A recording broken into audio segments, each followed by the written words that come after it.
Hello friends, എല്ലാവർക്കും പുതിയൊരു വീഡിയോയിലേക്കായി സ്വാഗതം. അങ്ങനെ കാര്യങ്ങളൊക്കെ തന്നെ ചന്ദ്രോത്ത് വീട്ടിൽ വന്നിട്ട് ഹരിവക്കിലെന്നുണ്ടെങ്കിൽ അന്വേഷിക്കുന്നുണ്ട്.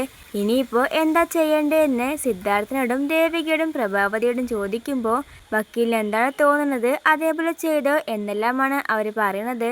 ഏതായാലും നന്ദനെയും ദേവികയെയും വക്കീലെന്നുണ്ടെങ്കിൽ ഒന്നിപ്പിക്കാനുള്ള കുറച്ച് ശ്രമങ്ങളൊക്കെ നടത്തുന്നുണ്ട്. പക്ഷെ ദേവിക എന്നുണ്ടെങ്കിൽ അതിൽ നിന്നെല്ലാം പിന്മാറി പോവുകയാണ്. തൻ്റെ അച്ഛനെ ഇന്ന് ഡിസ്ചാർജ് ചെയ്യേണ്ട ദിവസമാണ്, അതുകൊണ്ടൊക്കെ തന്നെ ഞാൻ അങ്ങോട്ട് പോവുകയാണ്. കാര്യങ്ങൾ എന്തായാലും തീരുമാനം എന്നെ അറിയിക്കണം എന്നെല്ലാം പറഞ്ഞ് പോവാൻ നിൽക്കുന്ന സമയത്ത് പ്രഭാവതി പറയുന്നുണ്ട്, ഡിസ്ചാർജിന് ശേഷം ഇവിടെ വന്ന് താമസിക്കണമെന്ന്. തൻ്റെ ദാമ്പത്യ ജീവിതത്തെക്കാളും ഇപ്പോൾ ഏറ്റവും ഇമ്പോർട്ടൻ്റ് ആയിട്ടുള്ള കാര്യമാണ് നന്ദുവിൻ്റെ ഈ കാര്യം. അതുകൊണ്ട് തന്നെ ഈ ഒരു കാര്യത്തിന് തീരുമാനമാവാതെ ഇനി അതിനെപ്പറ്റിയൊന്നും ചിന്തിക്കേണ്ട എന്ന് പറഞ്ഞുകൊണ്ട് ദേവിക എന്നുണ്ടെങ്കിൽ അവിടെ നിന്ന് ഇറങ്ങിപ്പോകുന്നുണ്ട്.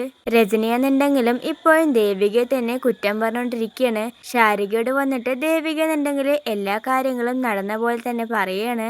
ഏതായാലും ഇതേ സമയം CP എന്നുണ്ടെങ്കിൽ അരുന്ധതിയെ കാണാൻ വേണ്ടി വീട്ടിലേക്ക് വരുന്നുണ്ട്. മുഖമൊന്ന് കഴുകട്ടെ എന്ന് പറഞ്ഞുകൊണ്ട് പോകുന്ന സമയത്താണ് ഒരു രൂപം അവിടുന്ന് പോകുന്നതായിട്ട് കാണുന്നത്. ഇവിടെ ആരോ ഉണ്ട് മേഡം എന്ന് പറഞ്ഞുകൊണ്ട് നിലവിളിക്കുന്ന സമയത്ത് ഇവിടെ ആരുമില്ല എന്നെല്ലാം ഇങ്ങനെ അരുന്ധതി വരുത്തി തീർക്കാൻ ശ്രമിക്കുന്നുണ്ടെങ്കിലും CP കാണുകയാണ്. കള്ളനാണ് എന്ന് പറഞ്ഞാലാണ് ഋഷിയെ അവിടുന്ന് പിടിക്കുന്നത്.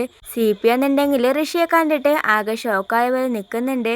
നിന്നെ അവിടെ പോലീസൊക്കെ അന്വേഷിക്കല്ലേ, എന്നിട്ട് നീ എന്തിനാണ് ഇവിടെ ഒളിച്ചിരിക്കുന്നത് എന്നെല്ലാം അങ്ങനെ ചോദിക്കുന്നുണ്ട്. ഇതുകൊണ്ടാണല്ലേ മേഡം ഇപ്പോൾ എന്നെ കൊണ്ടൊന്നും പറയാത്തത്?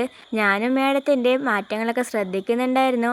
ഋഷി ഇവിടെ ഉള്ള കാര്യം എന്നോട് എന്തുകൊണ്ടാണ് പറഞ്ഞില്ല എന്നെല്ലാം ഇങ്ങനെ CP എന്നുണ്ടെങ്കിൽ ഒരു പരിഭവം പോലെ പറയുന്ന സമയത്ത് ഋഷി പറയുന്നുണ്ട്, കാര്യങ്ങളൊക്കെ തന്നെ ഞാൻ പറയാം എന്ന് പറഞ്ഞുകൊണ്ട് എല്ലാ പ്ലാനിങ്ങും പറയാണ്. ഇനി ഇത് പുറത്ത് മറ്റൊരാളും അറിയാൻ പറ്റില്ല എന്നുകൂടി CPയോട് ഋഷി എന്നുണ്ടെങ്കിൽ പറയുന്നുണ്ട്.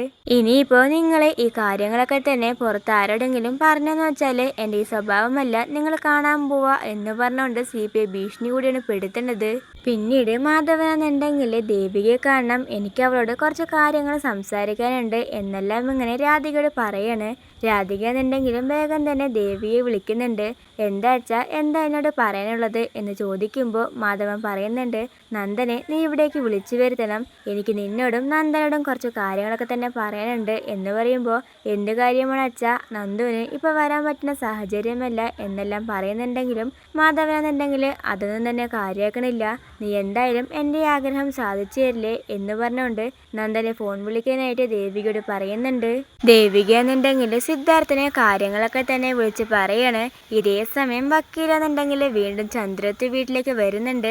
എന്നിട്ട് സിദ്ധാർത്ഥനോട് പറയുന്നുണ്ട്, എനിക്ക് ഈ നന്ദൻ പറഞ്ഞ കാര്യത്തിൽ കുറച്ച് ഡൗട്ടൊക്കെ ഉണ്ട്.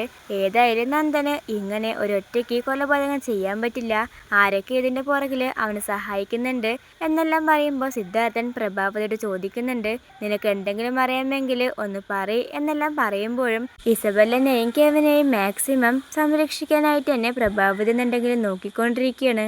വക്കീൽ അവിടുന്ന് പോയ ശേഷം സിദ്ധാർത്ഥനോട് നന്ദൻ വന്ന് പറയുന്നുണ്ട്, അച്ഛ ഇതിൻ്റെ പിന്നിൽ ഞാൻ മാത്രമേ ഉള്ളൂ, വേറെ ആരും തന്നെ ഇല്ല എന്നെല്ലാം പറയുമ്പോൾ നീ ഒരു കാര്യം ഓർക്കണം, ഹരി സാറ് വക്കീൽ മാത്രമല്ല ഒരു ജഡ്ജി കൂടിയാണ്. അതുകൊണ്ടൊക്കെ തന്നെ സാറ് തീരുമാനിക്കുന്നതായിരിക്കും അവസാന തീരുമാനം. ഇനിയിപ്പോൾ ഇസബെല്ലിനെയും കെവിനെയും എല്ലാം തന്നെ ചോദ്യം ചെയ്യേണ്ടി വരും എന്ന് പറയുമ്പോൾ തന്നെ നന്ദനൊക്കെ ഷോക്കായി പോകുന്നുണ്ട്. ഇതോടുകൂടിയിട്ട് സിദ്ധാർത്ഥനും കുറച്ച് കാര്യങ്ങളൊക്കെ തന്നെ മനസ്സിലാവാണ്.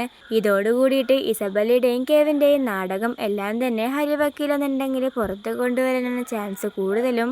വരാൻ പോണ എപ്പിസോഡ്സിന് റിവ്യൂസിനായിട്ട് ചാനൽ സബ്സ്ക്രൈബ് ചെയ്യാൻ മറക്കല്ലേ.